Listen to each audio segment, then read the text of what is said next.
வெள்ளைக்காரர்கள்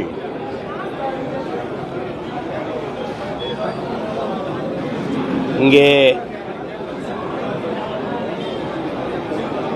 தங்களினுடைய படையை நகர்த்தி வருகிற போது, வடபுலத்தை ஆக்கிரமித்து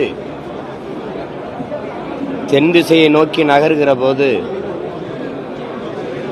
யாரெல்லாம் எதிர்த்து மூர்க்கத்தனமாக போர் புரிவார்கள் என்ற சமூக பட்டியலை எடுக்கிற போது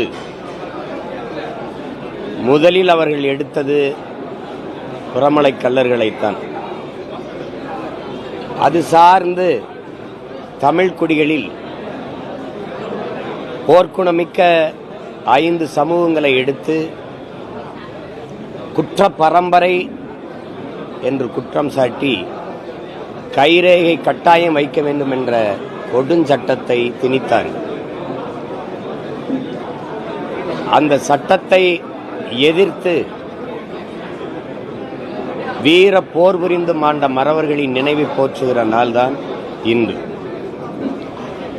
நாங்கள் வரலாற்றில் முற்றுமுழுதாக நிராகரிக்கப்பட்ட, புறக்கணிக்கப்பட்ட ஒரு இனத்தின் மக்கள் என்பதற்கு பெருங்காமநல்லூர் வரலாற்று நிகழ்வே ஒரு சான்று.